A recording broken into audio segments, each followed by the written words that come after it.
I think we started late.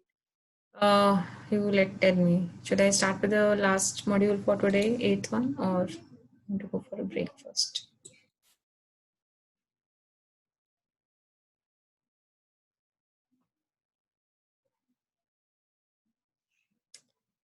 There. We can proceed a few more Okay. moments. Okay.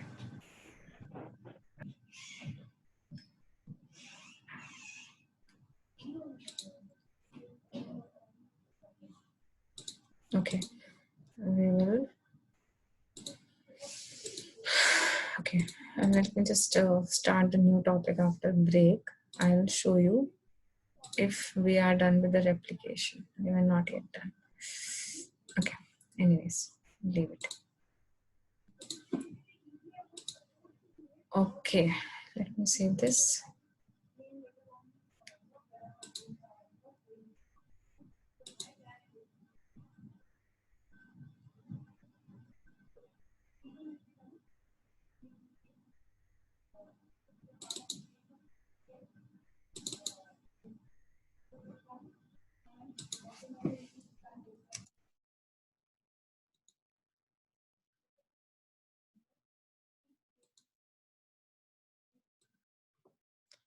Okay, so the next module, the 8th module, is about traffic management. Now we are going to study two different services here. We have a load balancer, and I'll write the next one later on. So load balancer here in Azure, this is your Azure load balancer. So this is a layer 4. Your layer 4 is the transport layer. Right? This is a layer 4 load balancer which can load balance the request to multiple backend virtual machines in Azure. Right? So I'm hoping here we all know what is a load balancer. Right? Now I'll draw a very simple structure here. So let's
okay.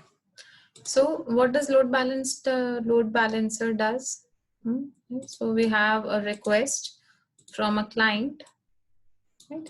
A client requests a particular service. Let's say that there is a application running on same application is running on both these servers, right? Both these servers are part of a pool. This pool here is called as backend pool. Let's say this is backend pool 1. This orange box is your backend pool 1. And this red circle here is a public load balancer, and this public load balancer is given, I cannot see that, is given a public IP.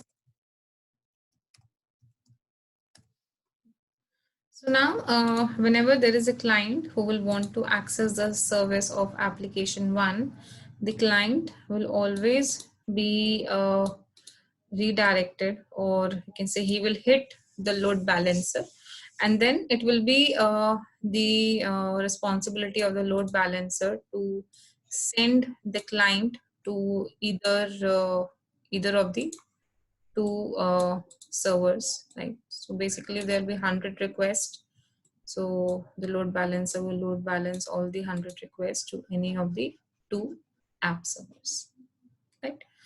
So this tells us about the SKU of our load balancer in Azure. We have a public load balancer and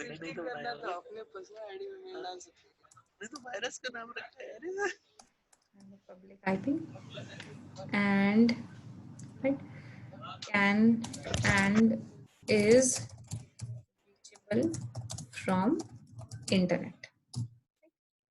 Now you can also have this kind of infra where you don't want that the load balancer should be accessible from internet. So here you have also deployed a internal load balancer. So here this is a internal load balancer, and this internal load balancer is part of a virtual network. So let's say 10.1.1 dot 100, and let's say that the another two servers, this is my backend pool 2, and this backend pool consists of database SQL server, and I don't want that SQL servers should be accessible from the internet. So I have kept the back SQL servers pool, right? So just to load balance the SQL servers, I've kept it in behind the internal load balancer. So the applications will communicate to the internal load balancer, and then the internal load balancer in turn will transfer the request to the SQL servers in the background. Okay, come here and you come here. Right? So this tells us about the internal balancer in Azure, which has a private IP and is part of a Azure virtual network, right? Right. So behind this load balancer, we have already seen that there is a backend pool. A backend pool is collection of virtual machines in same region, in same virtual network, and only Azure virtual machines. You cannot connect anything else apart from the Azure virtual machines to this load balancer, to this Azure load balancer. That is just not allowed. All the virtual machines needs to be in the same region. Most recommended in the same resource group, No, of course, same resource group and same virtual network and same region, right? So all these things, your load balancers and your virtual machines will stay at the same place. So let's uh, create a load balancer. Although I did created a load balancer.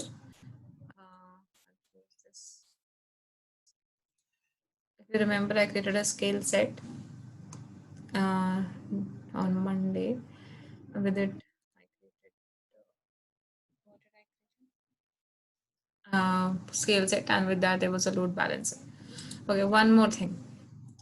Instead of the public and internal load balancer, I will have two more options. I will have a basic load balancer and I will have a standard load balancer. Use basic load balancer only with your scale set, or it is best with a scale set, or if your virtual machines are in a, and only if there are 100 VMs in the backend code. If you want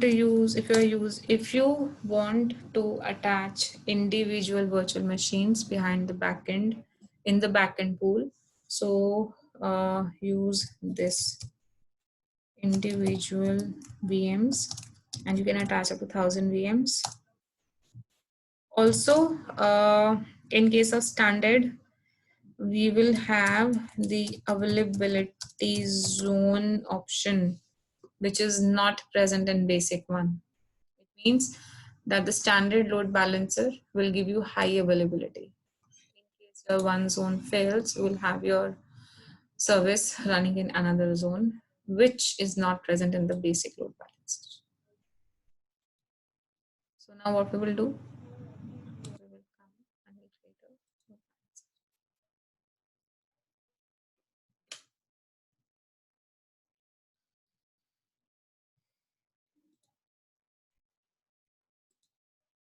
I'll choose the same resource group and give it a name. Let's say HCL load balancer. And I will choose the same location, East US. Right? So you have option whether you want an internal load balancer. If you select an internal load balancer, they will ask you to which virtual network you want to connect it. If you are using public load balancer, they are giving you option to configure a public IP address, which will be given to the load balancer. SKU, basic or standard. If you're selecting basic SKU, there is no availability set option. Plus, with the basic SKU, basic public IP will be created. Yesterday we did basic and standard public IP options also. If you're choosing a standard load balancer, which has some advantages, it has displayed this information so that you use this standard, and with standard load balancer you will have standard public IP. So you have to make sure you are matching this thing, basic, standard. Create a public IP and availability zone. I'll want zone redundant. That's it. Click on create.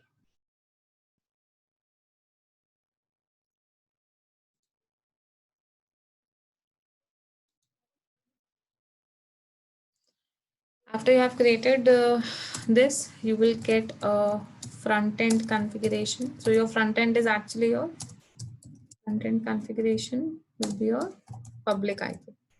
Right? If you want, you can create multiple front ends.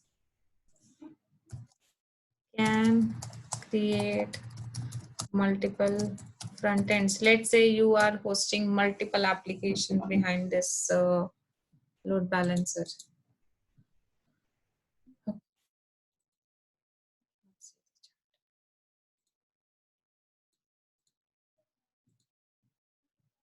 Yeah, of course.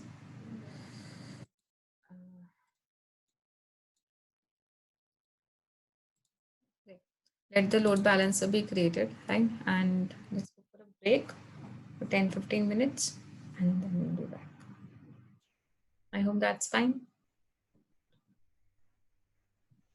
Sure. Okay. Okay.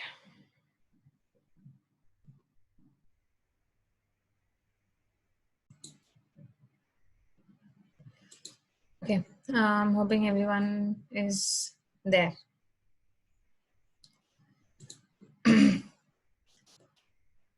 Yeah, please.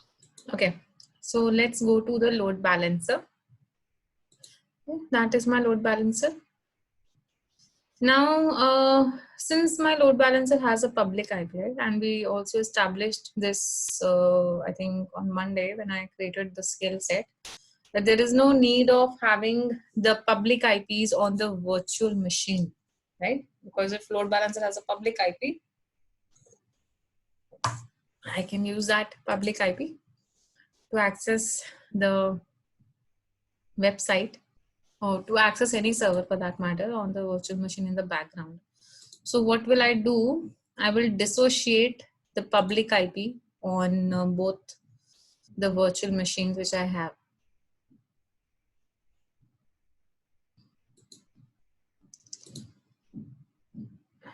So I'll just go to the virtual machine, just click on each of their public IP, right? And on the overview section, click on dissociate.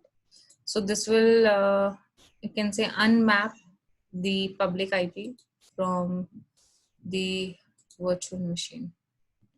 And then you'll be able to observe that, yes, it is gone. Same should be in case of first VM also, the public IP is gone. Right? Even if you want to have it, even if you want, or if there's a need to attach a public IP to the virtual machines, just make sure the SKU, remember the SKU thing, basic and standard, that should be same. If your load balancer is standard, the public IP should be standard, whether attached to the load balancer or whether you are attaching it to the virtual machine.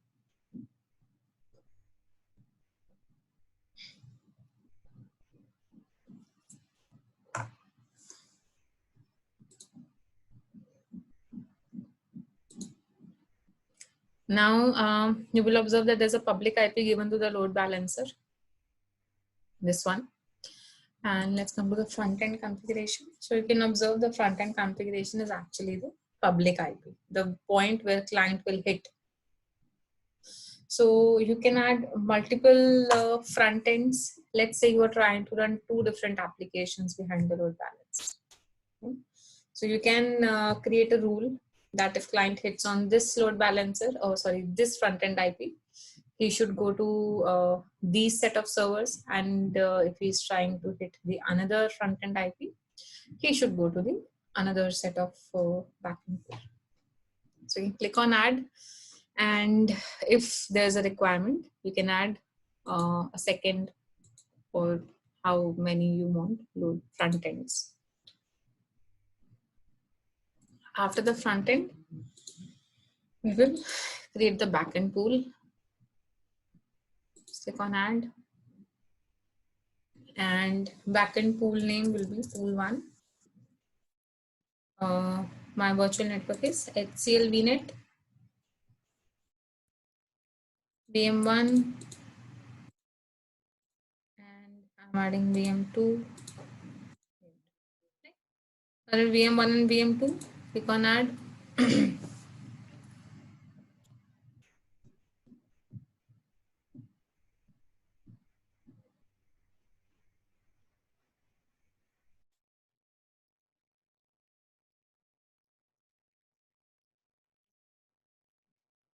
You can read this warning, not warning, information here also. Virtual machines must be in the same location as load balancer. Only IP configurations that have the same SKU, basic or standard, as the load balancer can be selected. All of the IP configurations have to be in the same virtual network. So this is a requirement.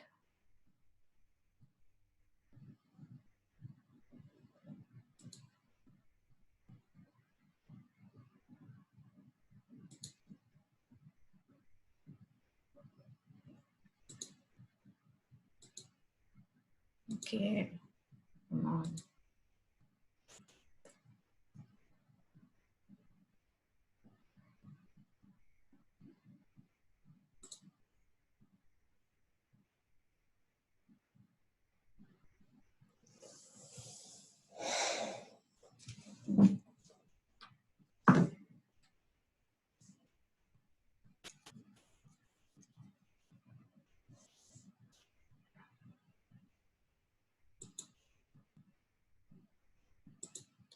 After we have done adding the backend pool and the front-end configurations, we will be configuring health probes.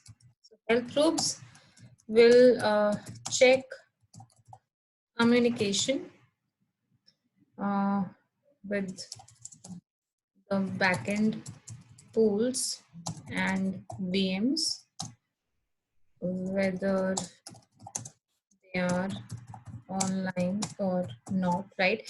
You might have heard concept of heartbeat, right? In a cluster, in a load balance cluster, that virtual machines send each other, or nodes of a cluster send each other heartbeats to check whether they are online or not, right? So there will be health probes for doing that. After we configure the health probe, and this is taking a very, very long time.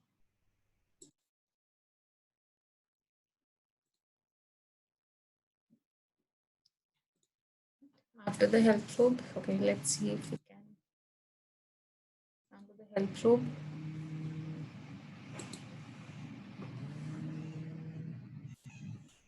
Give it a name.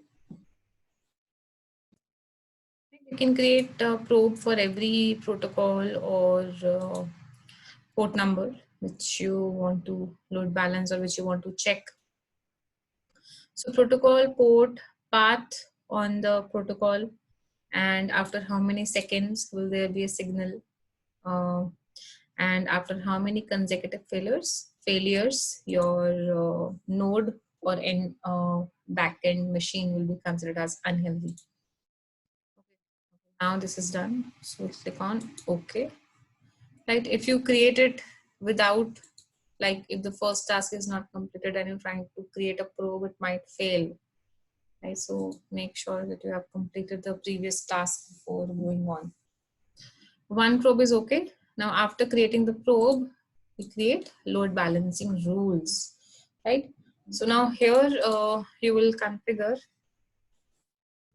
rule 1, that if the client is hitting this front end IP at protocol TCP, and he is hitting at port number 80, so he should be redirected at port number 80, and he should be redirected to this particular pool. So now in this rule you will specify, right, if you have multiple front end pools of multiple front end IP addresses, so depending on which one the user is hitting, depending on that, you will choose a particular backend pool. Do you want session persistence? Session persistence is sticky sessions, right? Where the client will connect to the same server in the backend to which he connected for the first time. So do you want that, or is it okay for you if client can connect to any server in the backend, whether he might have connected to a previous server, another server the previous time, and a new Avi, server for the second Avi, time? what could Yes. be a benefit to a customer for sticking to a server, sticking Sir, to a connection? that case will be a good if you have stateful applications. Stateful application like database. And sir, I'll give you example of your online shopping website.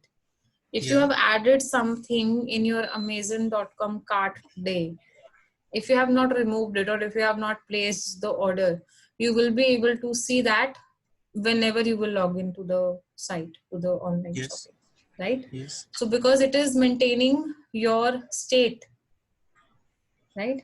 So, Mm-hmm. and he knows that from where the request is coming, because he's storing your information, your IP and your the protocol which you are using. So in that case, this can be beneficial. But that data should be on both the nodes, no? both the pool, both Yeah, the virtual machines. it no, actually we're talking about yeah, of course. No, data is actually in the database. It's not Data on is the web actually in the server. database. Yes. So whether he will connect to one machine or the other machine, how it will make a difference? No, it is a choice. Like they, of course, there will there is That's no what I'm asking. Why someone difference. will give such kind of choice? Okay. But I think now that depends whether you want to use it or not, whether you want client to connect to the same server or not on which he connected earlier. And I think this is the example which I have right now. Okay. His state basically. Okay. Okay.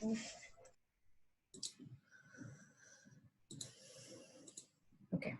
So then we have idle timeout. We have TCP reset if you want to reset the connection. And lastly, if you want to use a floating IP, basically reusing the IP address. And if you want to create any implicit outbound rules, right? Parallel HNH.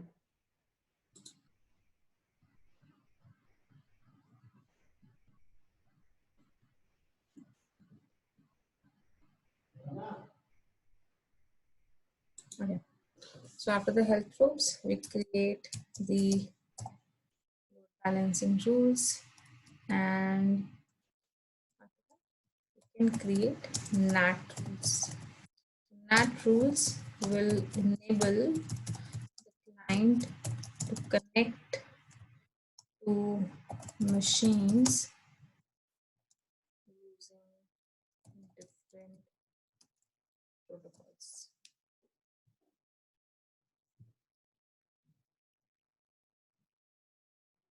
Not using actually. Okay, this is done. So we have a NAT rule now. Now the NAT rule, use NAT rule if you want to connect to the virtual machine using a different protocol. Like let's say I'll create NAT rule 1 where I want to run RDP. And what will I do?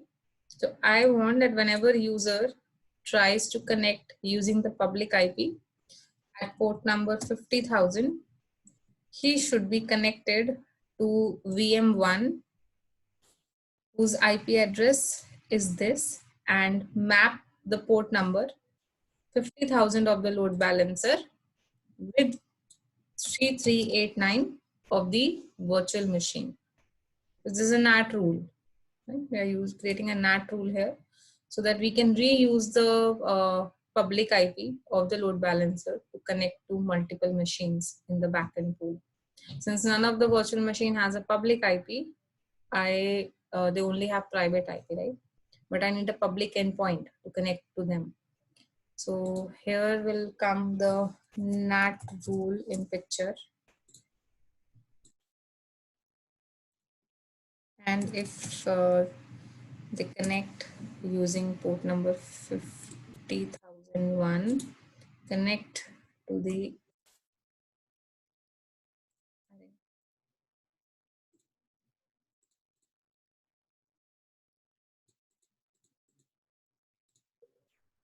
why cannot I see the second machine?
we should be able to create a second rule here.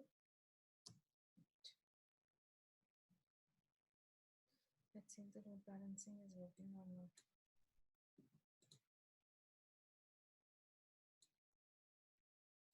So I will try to connect to the first machine right now.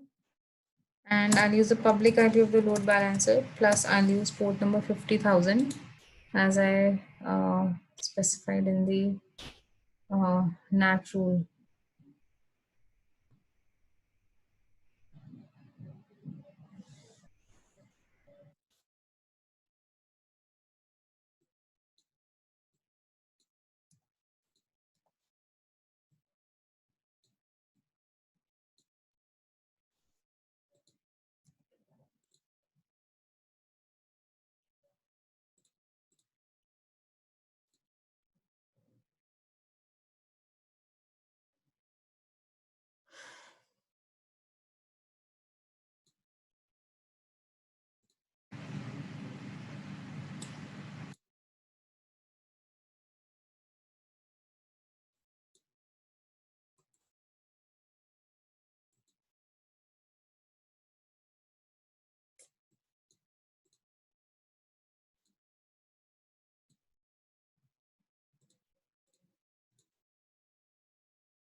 It's done.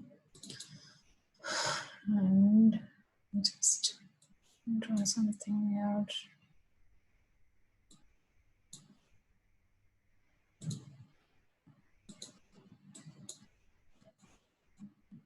Okay. And save this.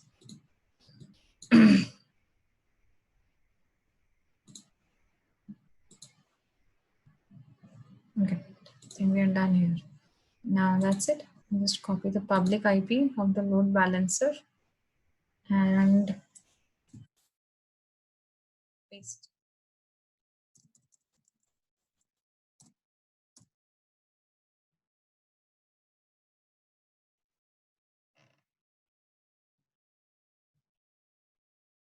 Okay, so that is the second one, right? So just hope that it is load balancing now, balancing the load.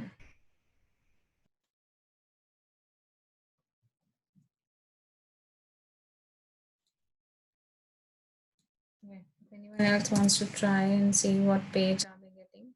Yeah, okay. I'm getting both the pages. Right. So it is doing the work.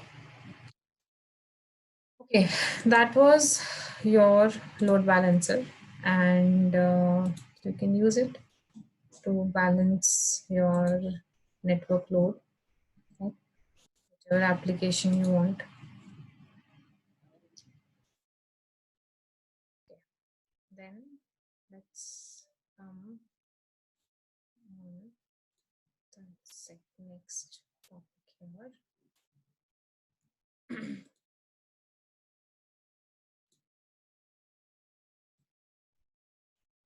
Okay. So the next topic we have here is traffic managers. So that is yet another kind of we might not want to say it load balancer, because it's basically managing the traffic, right? Now, traffic manager your uses DNS for let's say managing or distributing the request to uh, multiple endpoints. So that is the word which we use in traffic manager. We do not use the word backend pool. We use the word endpoint, multiple endpoints. Now, I said traffic manager uses DNS. Now, the advantage of traffic manager over load balancer is that the endpoints can be any URL, or maybe it's better to write FQDN. Right? It could be a public IP in Azure. It could be a web app in Azure, right? It could be a server in your on premises, or a service running in any other cloud, and all can be in different regions, right? Where the load balancer, we have a limitation that the virtual machine has to be within the same region, within the same resource group, right? But in case of traffic manager, your endpoints can be anywhere. It can be within the Azure, it can be outside Azure, and if they can be outside Azure, they can also be in different regions also. Now, traffic manager has routing methods, right? Based on which it distributes the request to endpoints. So let's see a traffic manager here. Come to the all services and come to networking. In networking, we have traffic manager profiles. Click on add.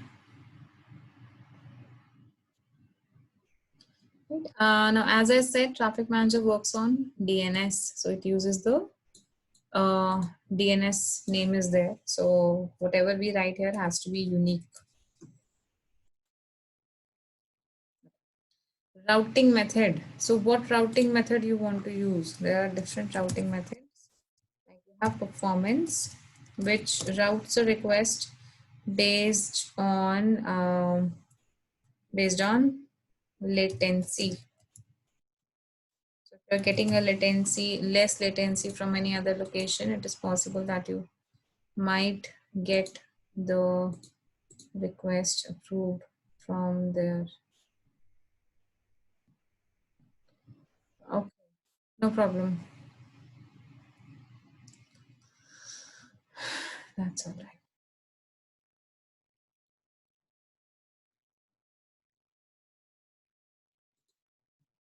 Okay. Right. So we have performance where it will load balance or distribute the request based on latency. You have geography, right? Geography based on users location, right?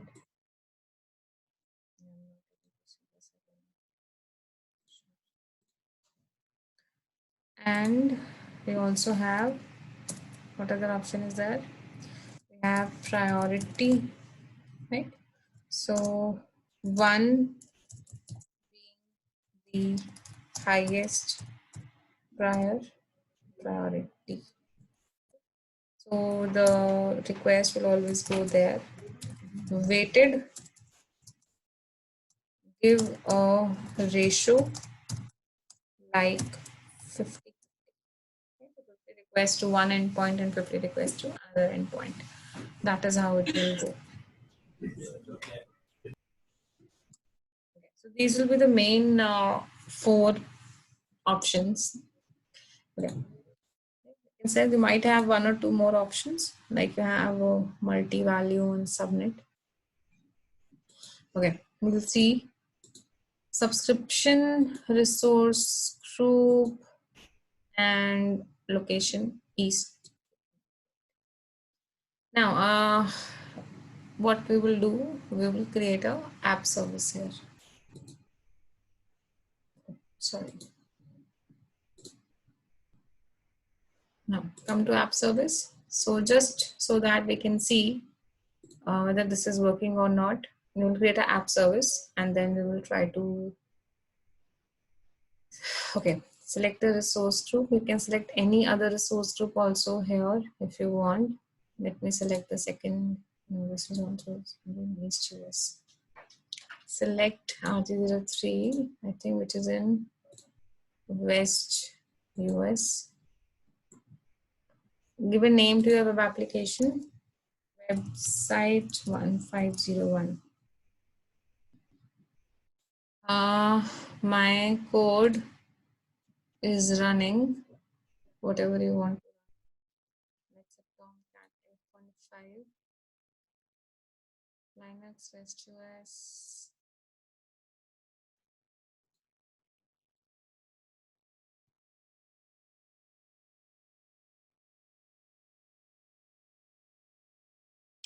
You'll have to make sure one thing that the app which you are creating, it supports traffic manager.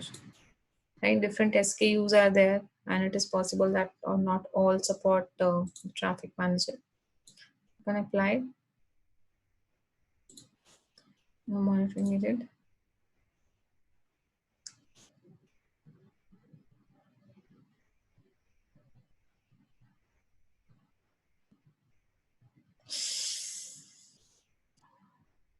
Validation. That's the location thing.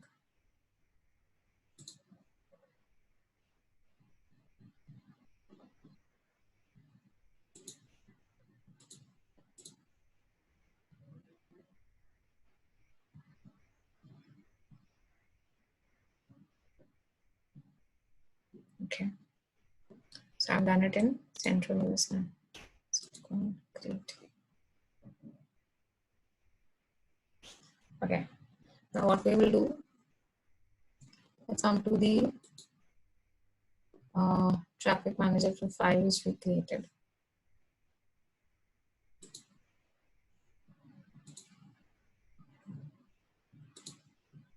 So what do we do in Traffic Manager? We add endpoints. We come to endpoint section, click on add, and what do you want to add? Now the endpoints in Azure can be, I said they can be anything. It could be something running on Azure.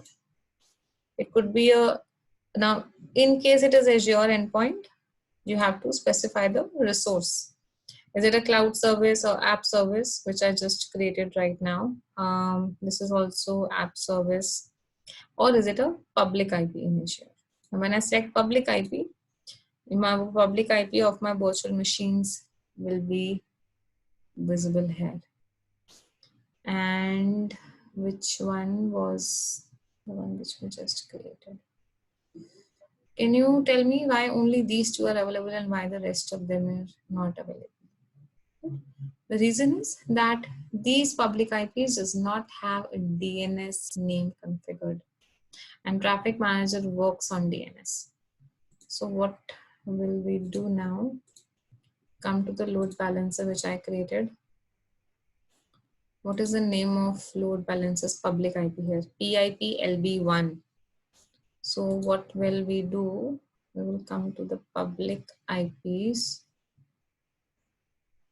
public IP addresses. In the public IP address, will come to PIP LB1. In the configuration section, we will give this IP a DNS name.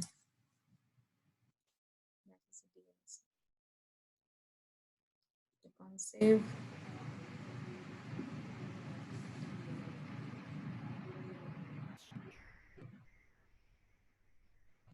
Done. Come back to the Traffic Manager and on endpoints, click on add Azure endpoint load balancer. It is a public IP. Now it is available. PIP LB1. If you want to customize the header and click on done. And what did we created the app service? So that is a website automatically deployed. Let's see if it is working or not. We have the URL of the website, which is a Azure URL.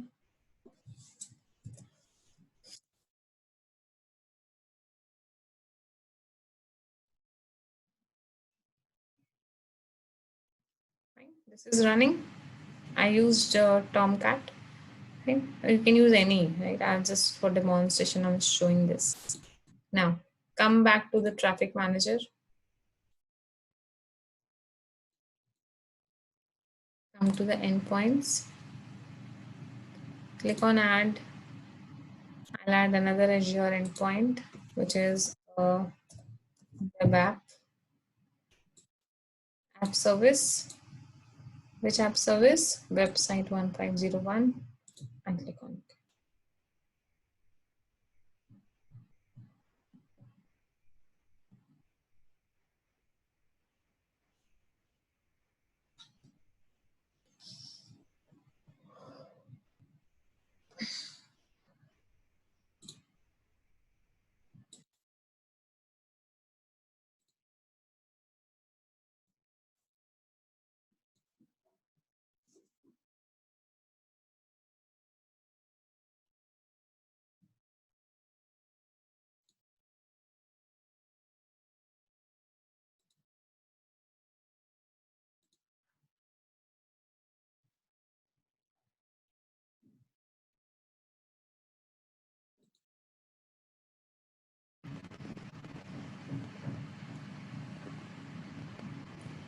This is a DNS name of your Traffic Manager.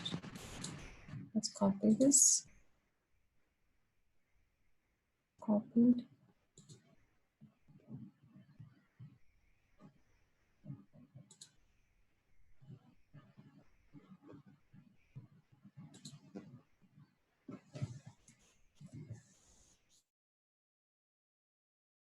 Okay, so what I did, I actually placed a traffic manager in front of my load balancer. So now there are ultimately three endpoints. There's a web application, which I deployed in central US. Then there are two virtual machines in East US, and both the virtual machines are connected through a single load balancer. So instead of placing the virtual machines directly, I placed a load balancer. And we should be able to observe that it is working.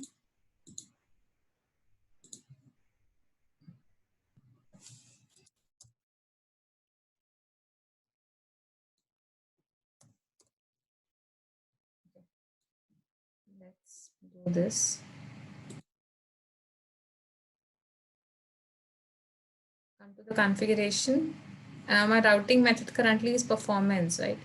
I'm coming to configuration, and I'm changing the routed method to weighted and DNS time, so that the cache does not live for long. Click on save.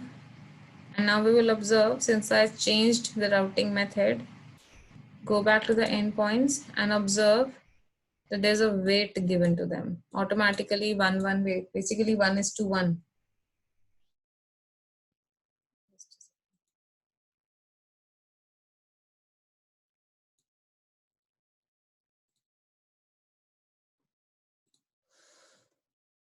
Let's copy this again. And still getting the same.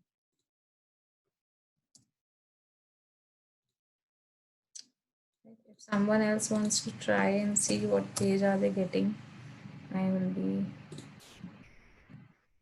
yeah. Okay.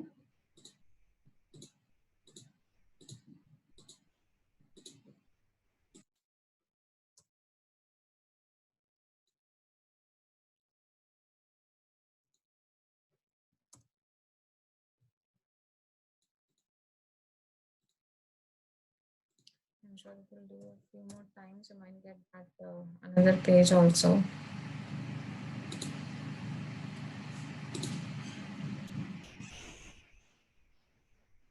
Or if I change,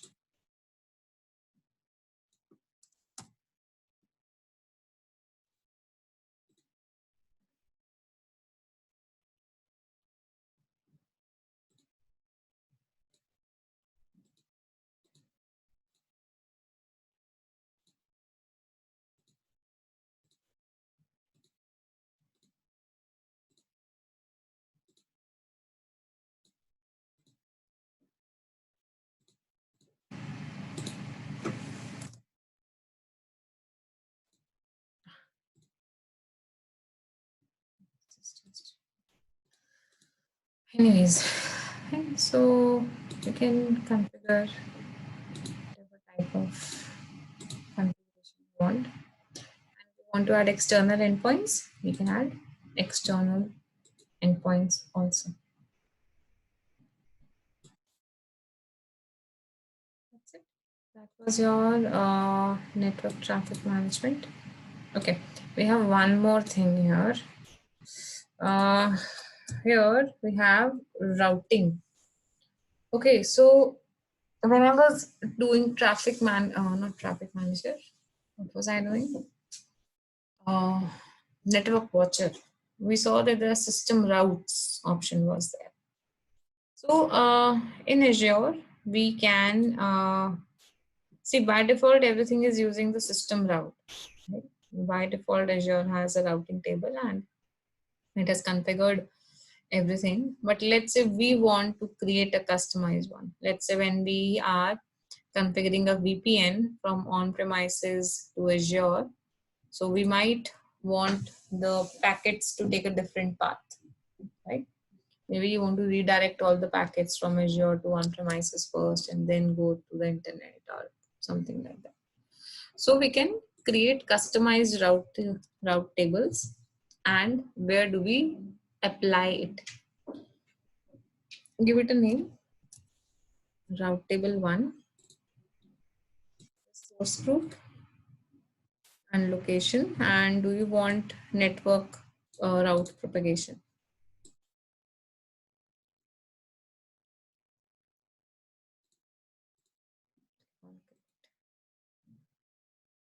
So if anyone has created a subnet till now, you might have observed when we are creating a subnet in a virtual network, we get the option to associate that subnet to a route table. Every subnet can be connected or associated to a different routing table, again depending on your requirements, how complex or how you want the packets to be routed in your network.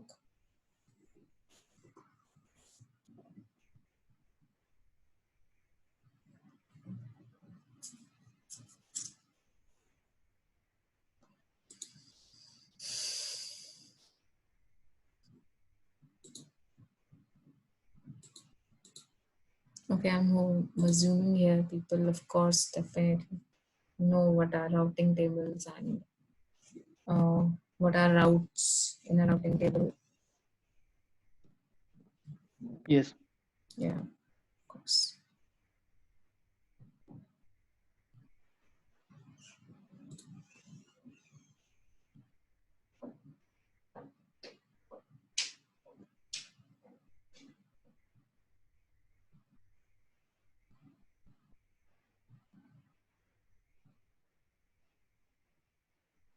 Okay, someone wants to annotate?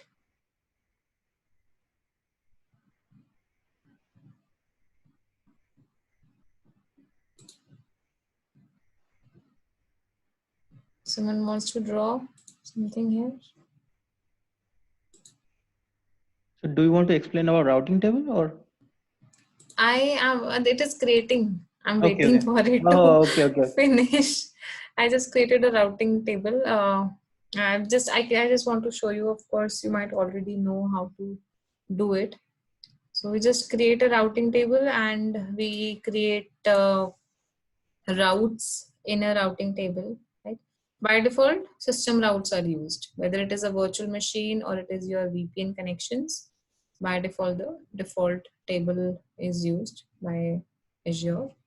We can define UDR or user defined routes if you want a customized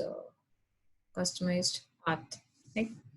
We will have options of defining the next hop, right? Just like in a router in our on premises, we define the destination, then we define the gateway, we define the interface, right?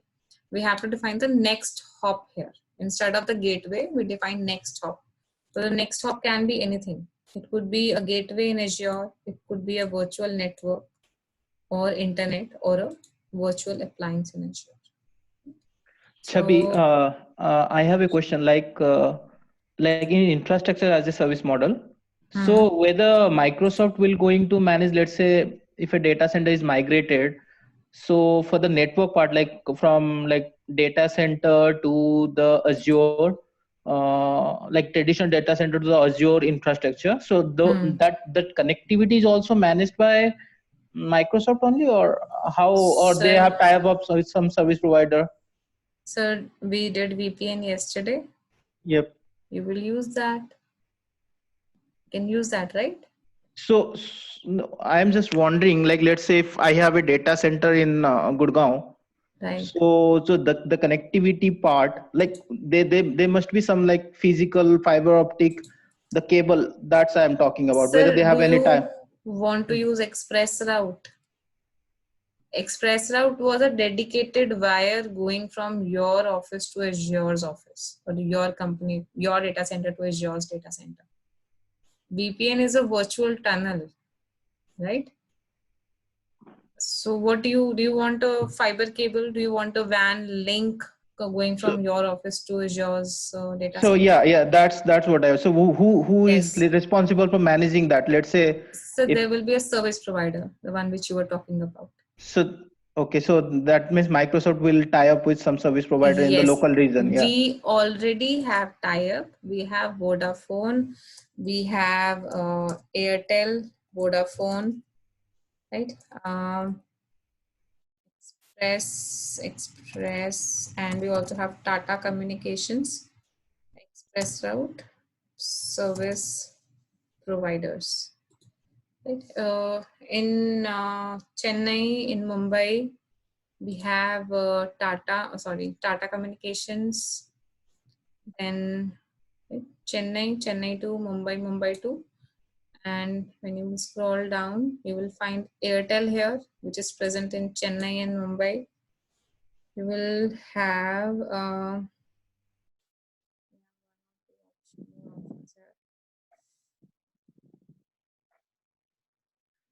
Let's say there is some organization which is in some remote areas where there is no optical fiber lease line provider is there. So how it can be possible in that case? so then means they will have to use someone, right, to connect it. Some service provider will help them in that area.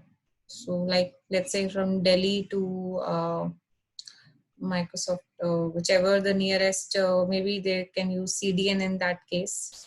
So whichever the nearest edge server is located, they can connect from there. Let's say in Delhi, we don't have a data center of Azure, right? But nearby, we do have some edge servers, which are part of Azure's backbone network. So we can connect them to that point so that they have a high, means they can connect directly to Azure. Okay. Right, and you have Verizon also in Mumbai, and you have Vodafone Idea in Mumbai. So Vodafone Idea, Verizon, Tata Communications, and Airtel are present in India. Okay, and you have a routing table. You simply have to create a route here, just like we do it. Give it a name, route 1. You specify the prefix. So the prefix is the destination. Where do you want the network to go, or where the packet is destined to go, the destination of the packet. And so if the packet wants to go somewhere at this location, what is the next hop type? Is it a gateway, this gateway which we created yesterday? Is it a virtual network? Is it a internet? Is it a virtual appliance? Now, in case of virtual appliance, let's say your virtual appliance like a load balancer in Azure. So here you will type the public IP uh, of your load balancer. Load balancer in case of Azure is a virtual appliance, right?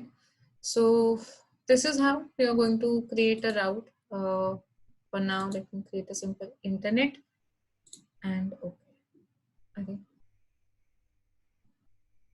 It's in public address space. Oh, wait. Okay, sorry. 10.2.0.0/16, and it can go to a gateway, but we don't have a gateway, so simply go to the virtual network.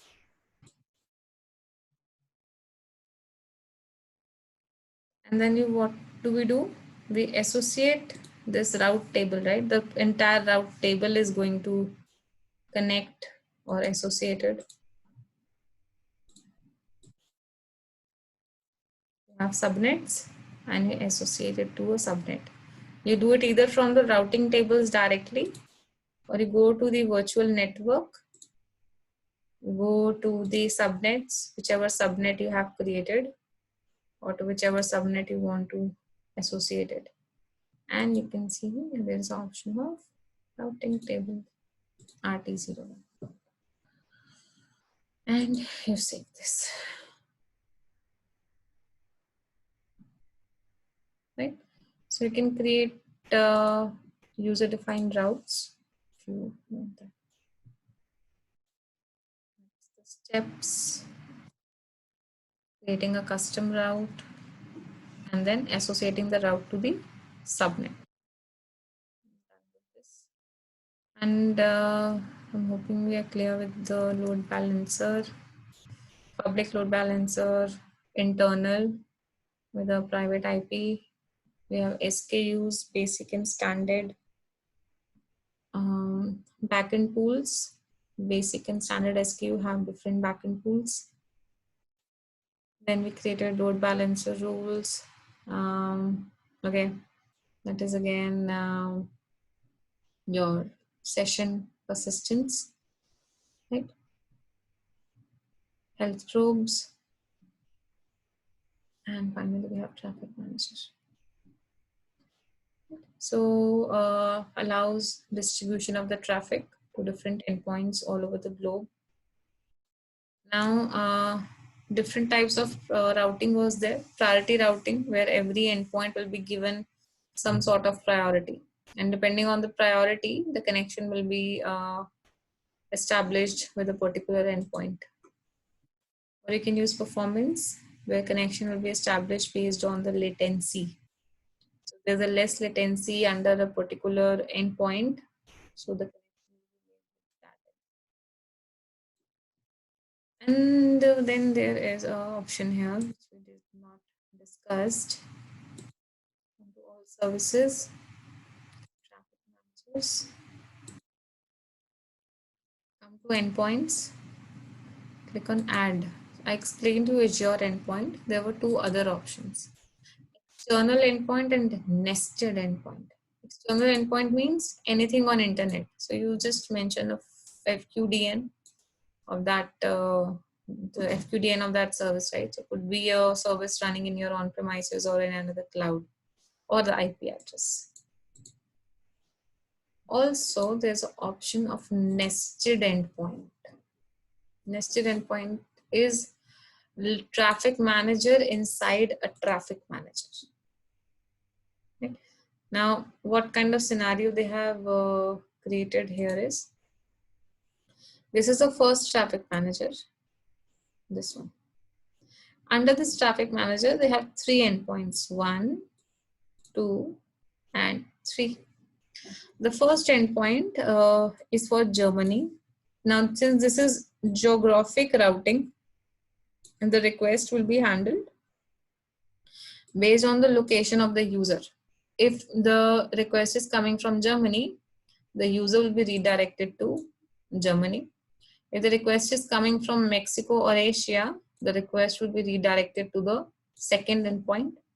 And if the request is coming from rest of the world, the request will be routed to this endpoint. Now what they have done, the second endpoint here, they have actually a nested traffic manager profile here. Instead of the second endpoint, it is a nested endpoint. And in the nested endpoint, they again have two endpoints which are configured on priority route. Right? So if there is such a requirement, if you think there is such a scenario where you need to create nested endpoints, so we can do that also. Right. So this was the nested one.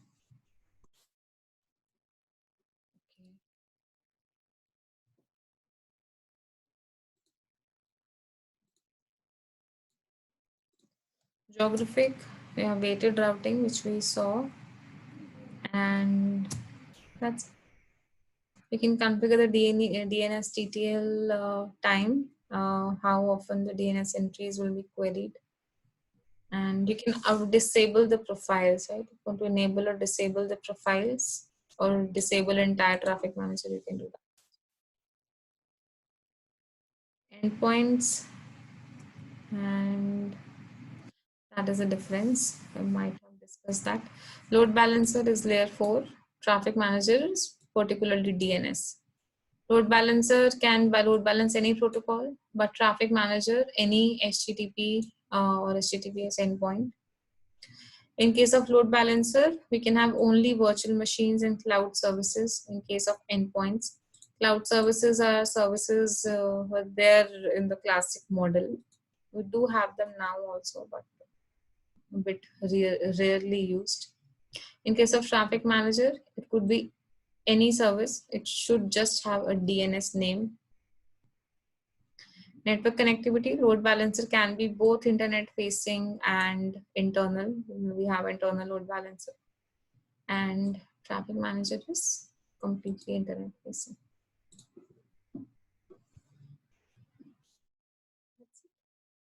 That finishes your which module? Eighth module. All right. Chavi, can we get yesterday's recording? Yeah, of course. I will pause.